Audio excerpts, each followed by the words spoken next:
քննում են գործը։ Դուք որպես աջակից այստեղ եք, կասեք երկու բառով ինչ եք կարծում գործի մասին։ Ես գործի մասին խոսելու բան չունեմ, որովհետև մասնագետներն են խոսում դրա մասին։ Ես կասեմ, որ Գագիկ Ծառուկյանը իմ ավագ ընկերն է, իսկ ես Սուրենն եմ Երևանցի, ես իմ ընկերներին մենակ չեմ թողում երբեք ու ոչ միտեղ։ Դա իմ հոր դաստիարակությունն է։ Ու իմ նման տղեկ շատ ու շատ կան, իմ նման դաստիարակված մարդիկ մեր երկրում շատ կան ու անպայման չի, որ պարոն Ծառուկյանը ինչ-որ բան արած լինի, ինչ-որ մեկի համար, որ այդ մեկն էլ հարկ եղած դեպքում աջակցի, անարդարության դեմ պետք է պայքարեն յուրաքանչյուր հայ։ Այսքան մի բան ես կարամ ասել։ Նշեցիք, որ ձեր մեծ ընկերն է, խոսում է շատ իր բարեգործությունների մասին, ավելի լավ երևի թե դուք կպատմեք ինչ էր պատմում, ինչ է ասել։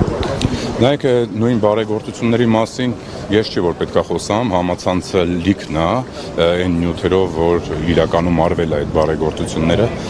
Ես վերջի շրջանում աջակցում էի ու ամեն ձևով տարածում էի Քրիստոսի արձանի կառուցման, հատիսի գագաթին կառուցման շինարարական ընթացքին, որովհետև յուրաքանչյուր հայ պետք է աջակցի այդ գործին, որովհետև այդ գործը Հայաստանին բերելու է միլիոնավոր տուրիստներ, իսկ մեր տնտեսական վիճակը զարգացնելու միակ հույսը դա է, տուրիստ բերելն է, որովհետև չունենք ծով, չունենք լավ ընկեր հարևաններ, այնպես որ պետք է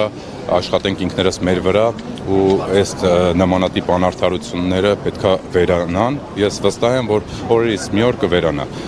նենց չի, որ սենց օրեր ենք անցել, օրեր են կմտնեն, անց կգնան, հայեր ջան, մի լռեք, ես այդ մենակ ձեզ կարամ ասեմ, աշխատեք ուղղակի կողքով չանցնեք անարդարության, որովհետև այդ անարդարությունը մի օր էլ ձեր դուռը թակի, այնպես որ զգուշ ու զգոն եղեք։ Շնորհակալ եմ։